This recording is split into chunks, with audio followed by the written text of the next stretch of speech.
Hare Krishna. Today we will begin reading from the Bhagavad Gita as it is. The Bhagavad Gita as it is was written by His Divine Grace, A.C. Bhaktivedanta Swami Prabhupada, and it was published by the Bhaktivedanta Book Trust. We will start with the introduction. Om Ajnana Timirandasya Gnanajana Shalakaya Chakshur Unmilitam Yena Tasmai Shri Gurave Namaha Shri Chaitanya Manobishtam Stapitam Yena Bhutale Swayang Rupa Kadamayang Dadati Swapadantikam. I was born in the darkest ignorance, and my spiritual master opened my eyes with the torch of knowledge. I offer my respectful obeisances unto him. When will Srila Rupa Goswami Prabhupada, who has established within this material world the mission to fulfill the desire of Lord Chaitanya, give me shelter under his lotus feet? Vandehang Shri Guru Shri Yuta Padakamalang Shri Gurun Vaishnavangscha Shri Rupang Sagrajatang Sahagana Raghunatang Vitang Tang Sajivam Sadvaitang Sadvavadutang Parijana Saitang Krishna Chaitanya Devang Shri Radha Krishna Padan Sahagana Lalita Shri Vishakanvitangscha. I offer my respectful obeisances unto the lotus feet of my spiritual master and unto the feet of all Vaishnavas. I offer my respectful obeisances unto the lotus feet of Srila Rupa Goswami, along with his elder brother Sanatan Goswami, as well as Raghunath Das and Raghunath Bhatta, Gopal Bhatta and Srila Jiva Goswami. I offer my respectful obeisances to Lord Krishna Chaitanya and Lord Nityananda, along with Advaita Acharya, Gadadhar, Srivas, and other associates. I offer my respectful obeisances to Srimati Radharani and Sri Krishna, along with their associates, Sri Lalita and Vishaka. Hey Krishna Karuna Sindhu Dinabandho Jagatpate Gopesha Gopika Kanta Radha Kanta Namostute. O my dear Krishna, you are the friend of the distressed and the source of creation. You are the master of the gopis and the lover of Radharani. I offer my respectful obeisances unto you. Tapta Kanchana Gaurangi Radhe Vrindavaneshwari Vrishabhanu Sute Devi Pranamami Hari Priye. I offer my respects to Radharani, whose bodily complexion is like molten gold, and who is the queen of Vrindavan. You are the daughter of King Vrishabhanu, and you are very dear to Lord Krishna. Vanchakalpa tarubhyascha kripa sindhubhya evacha patitanang pavanebhyo vaishnavebhyo namo namaha.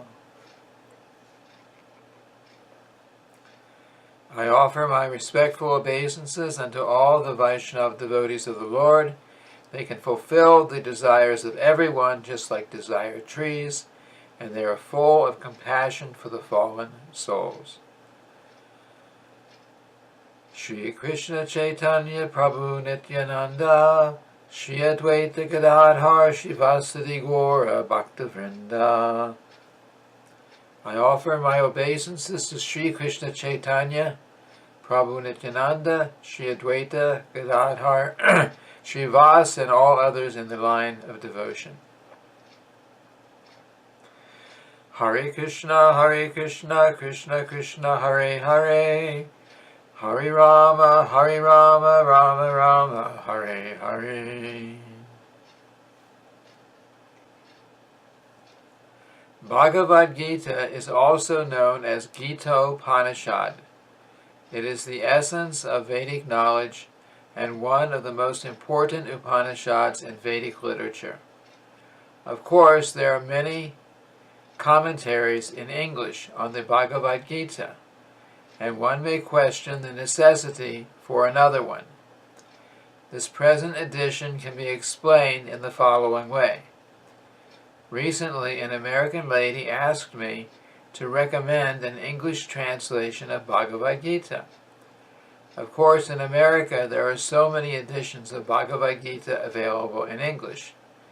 But as far as I have seen, not only in America, but also in India, none of them can be strictly said to be authoritative, because in almost every one of them, the commentator has expressed his own opinions without touching the spirit of the Bhagavad Gita as it is. The spirit of Bhagavad Gita is mentioned in the Bhagavad Gita itself. It is just like this. If we want to take a particular medicine, then we have to follow the directions written on the label. We cannot take the medicine according to our own whim, or the direction of a friend. It must be taken according to the directions on the label or the directions given by a physician. Similarly, Bhagavad Gita should be taken or accepted as it is directed by the speaker himself. The speaker of Bhagavad Gita is Lord Sri Krishna.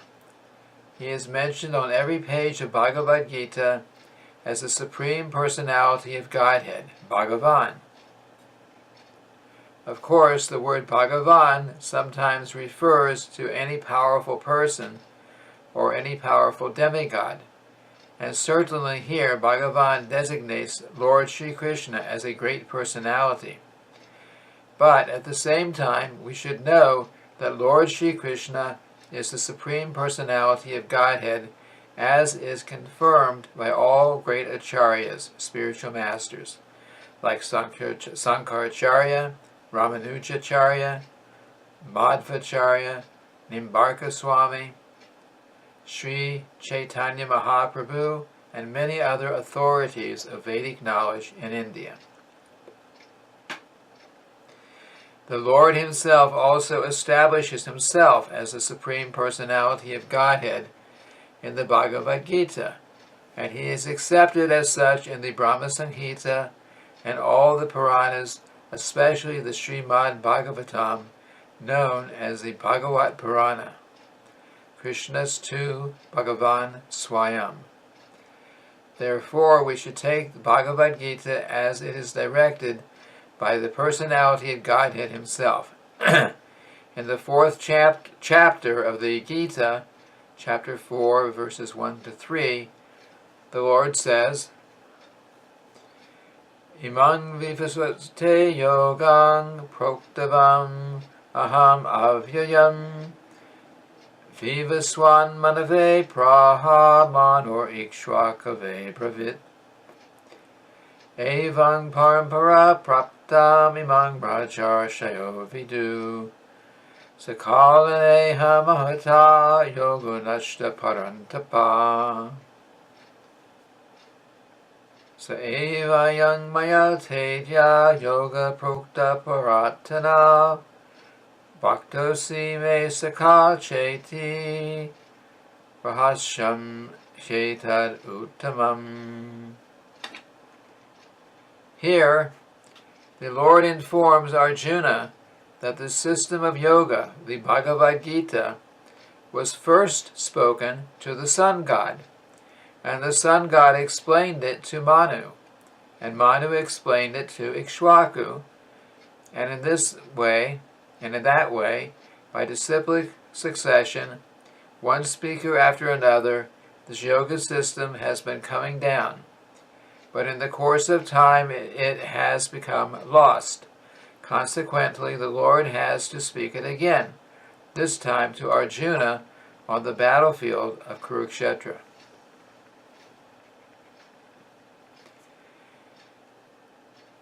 He tells Arjuna that he is relating the supreme secret to him because Arjuna is his devotee and his friend.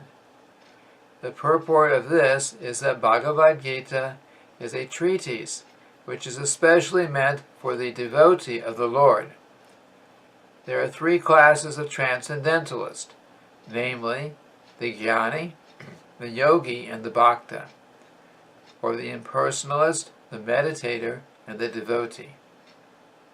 Here the Lord clearly tells Arjuna that he is making him the first receiver of a new parampara, disciplic succession, because the old succession was broken. It was the Lord's wish, therefore, to establish another parampara in the same line of thought that was coming down from the sun god to others. And it was his wish that his teachings be distributed anew by Arjuna. He wanted Arjuna to become the authority in understanding the Bhagavad Gita. So we see the Bhagavad Gita is instructed to Arjuna, especially because Arjuna was a devotee of the Lord, a direct student of Krishna, and his intimate friend. Therefore, Bhagavad Gita is best understood by a person who has qualities similar to Arjuna's. That is to say, he must be a devotee in a direct relationship with the Lord. As soon as one becomes a devotee of the Lord, he also has a direct relationship with the Lord.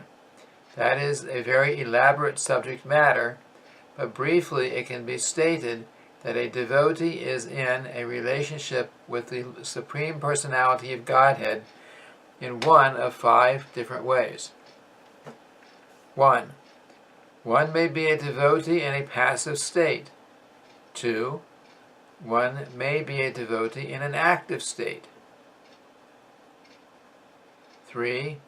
One may be a devotee as a friend.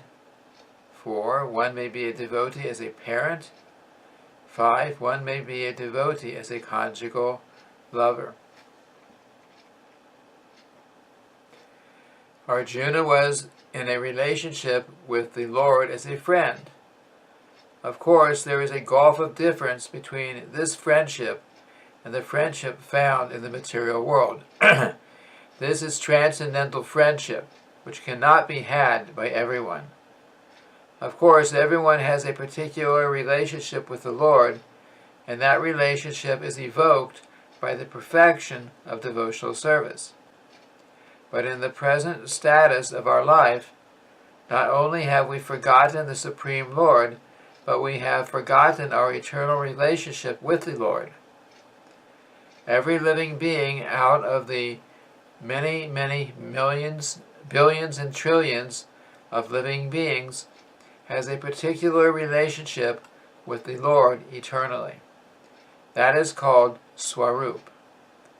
By the process of devotional service, one can revive that Swarup, and that stage is called Swarup Siddhi, or perfection of one's constitutional position.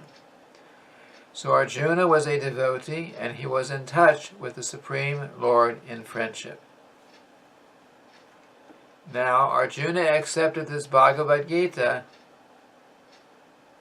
How Arjuna accepted this Bhagavad Gita should be noted. His manner of acceptance is given in the 10th chapter, chapter 10, verses 12 to 14.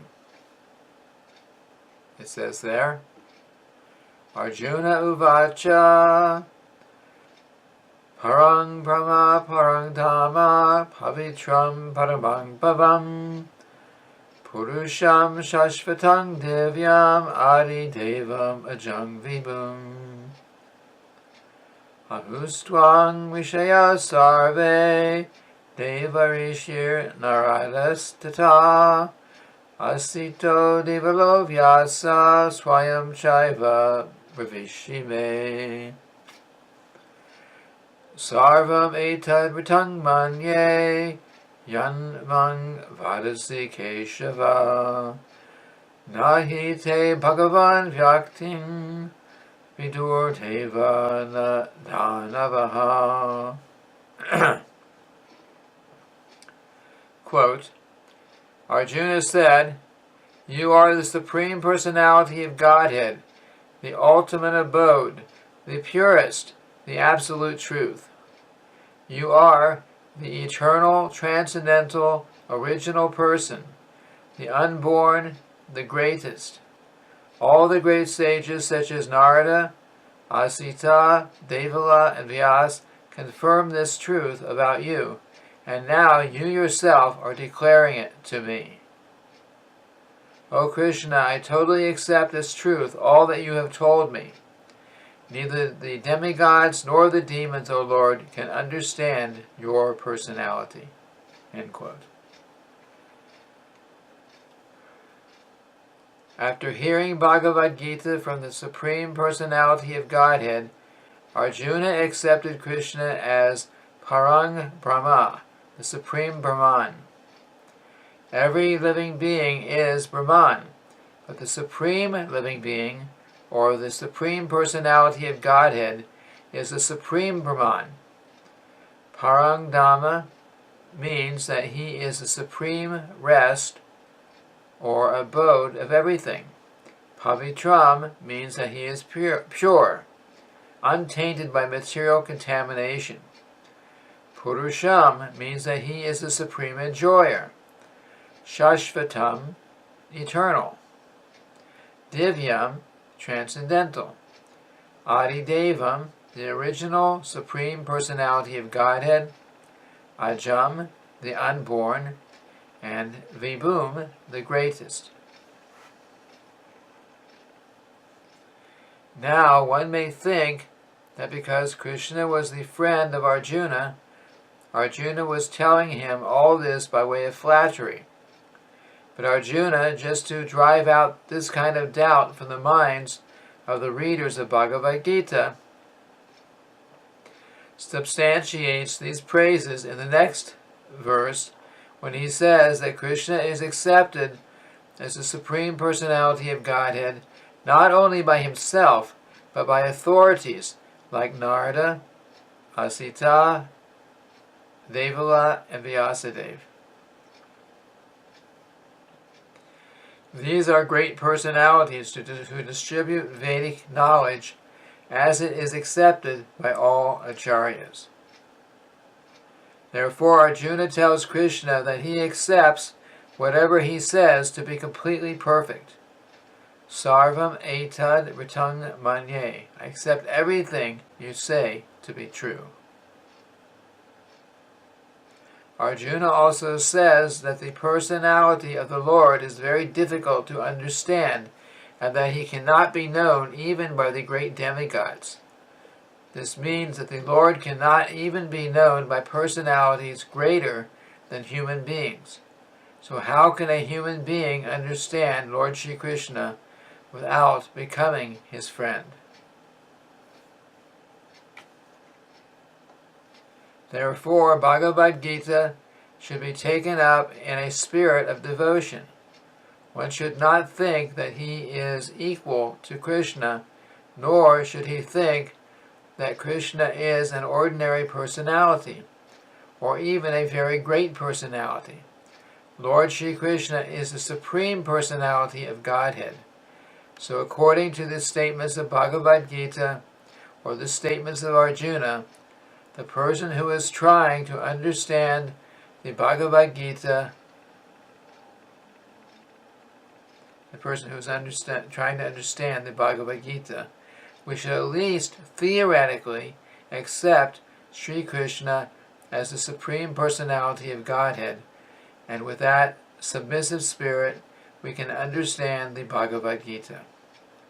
Unless one reads the Bhagavad Gita in a submissive spirit, it is very difficult to understand the Bhagavad Gita because it is a great mystery.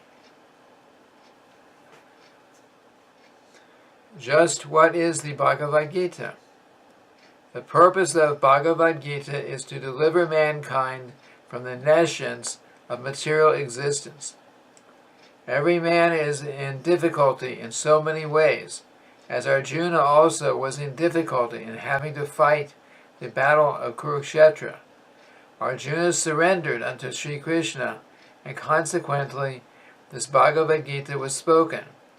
Not only Arjuna, but every one of us is full of anxieties because of this material existence. Our very existence is in the atmosphere of non-existence. Actually, we are not meant to be threatened by non-existence. Our existence is eternal, but somehow or other we are put into asat. Asat refers to that which does not exist.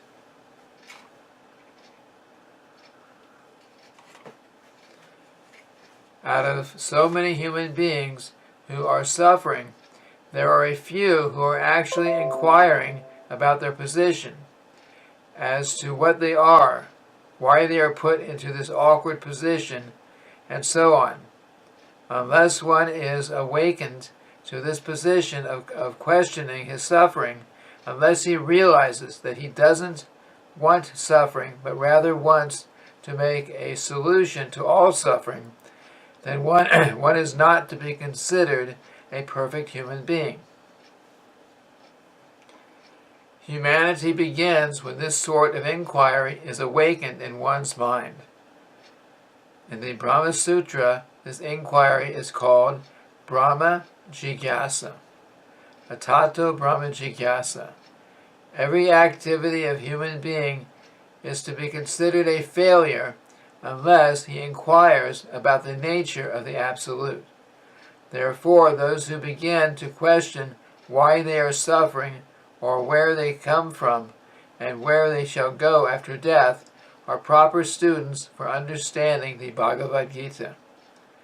The sincere student should also have a firm respect for the Supreme Personality of Godhead. Such a student was Arjuna. Lord Krishna descends specifically to re-establish the real purpose of life.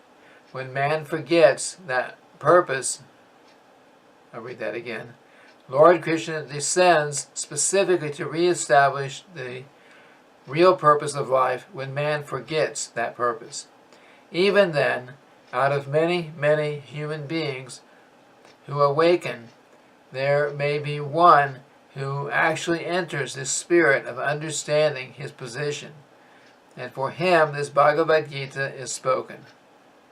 Actually, we are all swallowed by the tigress of nescience, but the Lord is very merciful upon living entities, especially human beings.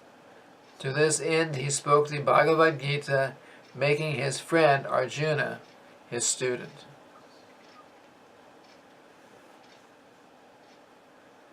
Being an associate of Lord Krishna, Arjuna was above all ignorance.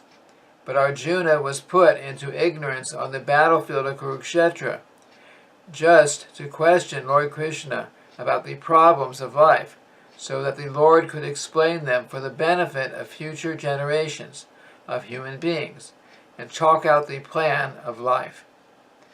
Then man could act accordingly and perfect the mission of human life.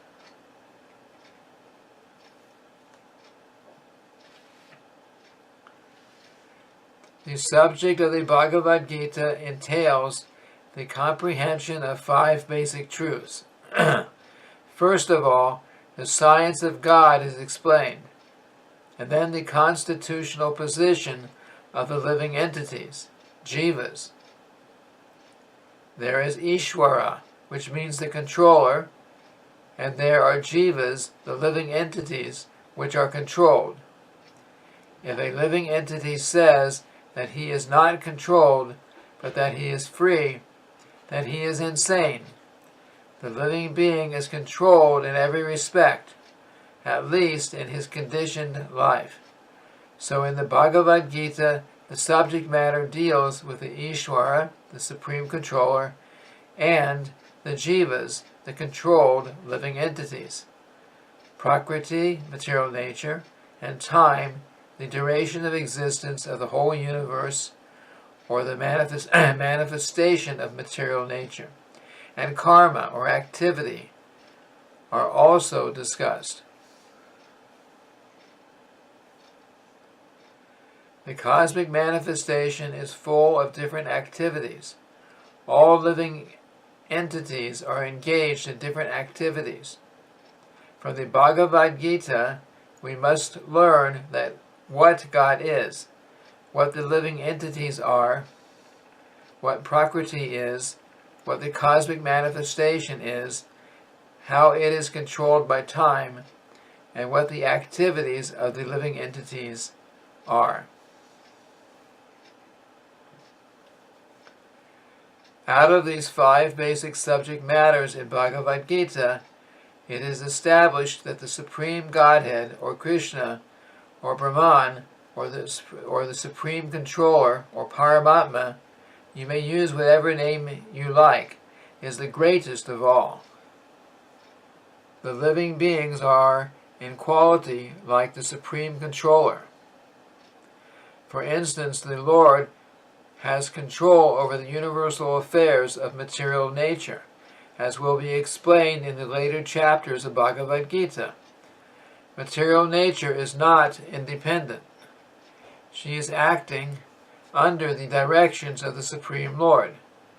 As Lord Krishna says, Maya jakshena prakriti suyate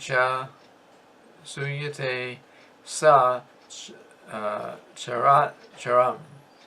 Quote, this material nature is working under my direction. End quote.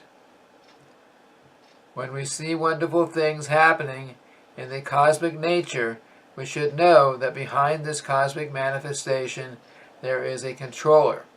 Nothing could be manifested without being controlled.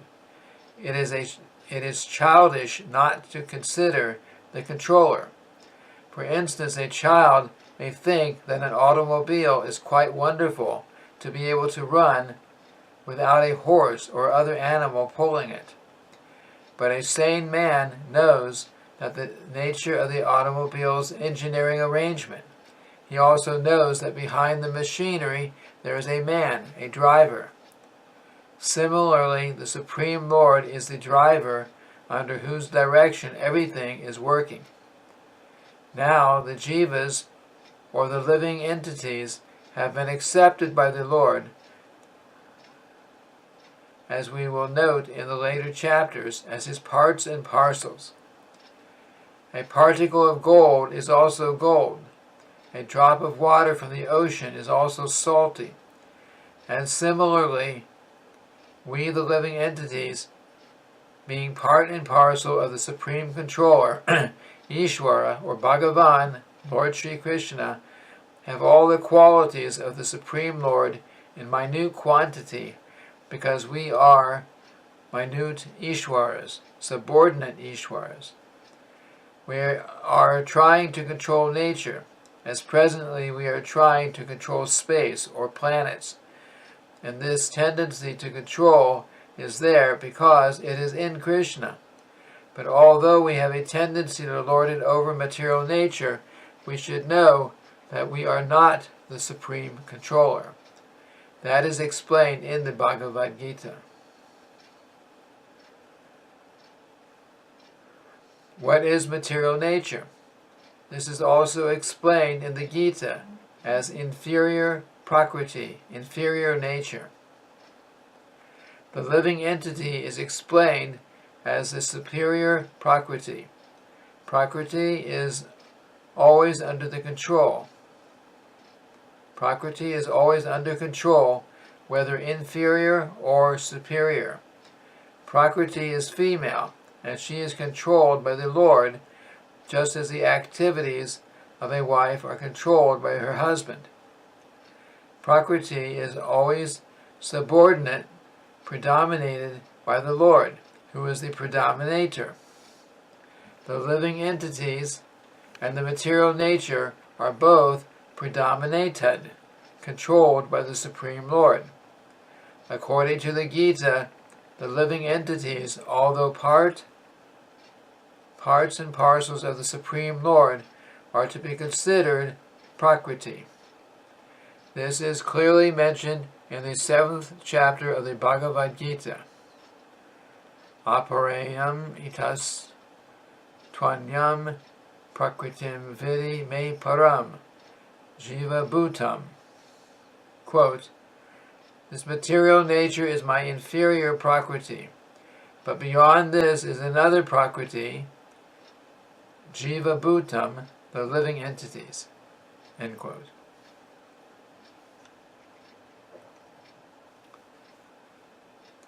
Material nature itself is constituted by three qualities: the mode of goodness, the mode of passion, and the mode of ignorance. Above these modes there is eternal time, and by a combination of these modes of nature and under the control and purview of eternal time, there are activities which are called karma. These activities are being carried out from time immemorial, and we are suffering or enjoying the fruits of our activities. For instance, suppose I am a businessman. I have worked very hard with intelligence and have amassed a great bank balance. Then I am an enjoyer. But then say I have lost all my money in business. Then I am a sufferer. Similarly, in every field of life, we enjoy the results of our work, or we suffer the results. This is called karma.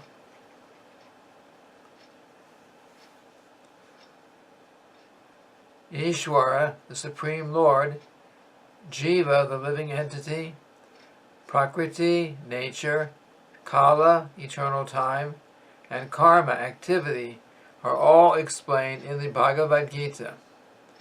Out of these five, the Lord, the living entities, material nature, and time are eternal. The manifestation of Prakriti may be temporary, but it is not false. Some philosophers say that the manifestation of material nature is false, but according to the philosophy of Bhagavad Gita, or according to the philosophy of the Vaishnavas, this is not so. The manifestation of the world is not accepted as false. It is accepted as real, but temporary. It is likened unto a cloud which moves across the sky, or the coming of rainy season which nourishes grains. As soon as the rainy season is over, and as soon as the cloud goes away, all the crops which were nourished by the rain dry up. Similarly, this material manifestation takes place at a certain interval, stays for a while, and then disappears. Such are the workings of Prakriti. But this cycle is working eternally. Therefore, Prakriti is eternal. It is not false. The Lord refers to this as my Prakriti. This material nature is a separated energy of the Supreme Lord, and similarly, the living entities are also the energy of the Supreme Lord, although they are not separated but eternally related. So the Lord, the living entity, material nature, and time are all interrelated and are all eternal. However, the other item, karma, is not eternal. The effects of karma may be very old indeed. We are suffering or enjoying the results of our activities from time immemorial. But we can change the results of our karma or our activity, and this change depends on the perfection of our knowledge. We are engaged in various activities. Undoubtedly, we do not know what sort of activities we should adopt to gain relief from the actions and reactions of all these activities, but this is also explained in the Bhagavad Gita. The position of Ishvara, the Supreme Lord, is that of supreme consciousness. The jivas, or the living entities, being parts and parcels of the Supreme Lord, are also conscious. But the living entity and material nature are explained as Prakriti, the energy of the Supreme Lord. But one of the two, the jiva, is conscious. The other, Prakriti, is not conscious. That is the difference. Therefore, the jiva Prakriti is called superior because the jiva has consciousness which is similar to the Lord's. The Lord's is supreme consciousness. However, and one should not claim that the jiva, the living entity, is also supremely conscious. The living being cannot be supremely conscious at any stage of his perfection, and the theory that he can be so is a misleading theory. Conscious he may be, but he is not perfectly or supremely conscious. The distinction between the jiva and the Ishvara will be explained in the 13th chapter of the Bhagavad Gita. The Lord is Kshetrajna, conscious, as is the living being, but the living being is conscious of his particular body, whereas the Lord is conscious of all bodies. Because he lives in the heart of every living being, he is conscious of the psychic movements of the particular jivas. We should not forget this. It is also explained that the Paramatma, the Supreme Personality of Godhead, is living in everyone's heart as Ishvara, as the controller, and that he is giving directions for the living entity to act as he desires. The living entity forgets what to do. First of all, he makes a determination to act in a certain way, and then he is entangled in actions and reactions of his own karma. After giving up one type of body, he enters another type of body, as we take off and put on clothes. As the soul thus transmigrates, he suffers the actions and reactions of his past activities. These activities can be changed when the living being is in the mode of goodness, in sanity, and understands what sort of activities he should adopt. If he does so, then all the actions and reactions of his past activities can be changed. Consequently, karma is not eternal. Therefore, we stated that of the 5 items, Ishvara, Jiva, Prakriti, time, and karma, 4 are eternal, whereas karma is not eternal. The Supreme Conscious Ishvara is similar to the living entity in this way. Both the consciousness of the Lord and that of the living entity are transcendental. It is not that the consciousness is generated by the association of matter. It is not that consciousness is generated by the association of matter. That is a mistaken idea. The theory that consciousness develops under certain circumstances of material combination is not accepted in the Bhagavad Gita. Consciousness may be pervertedly reflected by the covering of material circumstances, but as light reflected through colored glass may appear to be a certain color, but the consciousness of the Lord is not materially affected. Lord Krishna says, Maya Jakshena Prakriti. When he descends into the material universe, his consciousness is not materially affected. If he were so affected, he would be unable to speak on transcendental subject matters as he does in the Bhagavad Gita. One cannot say anything about the transcendental world without being free from the materially contaminated consciousness.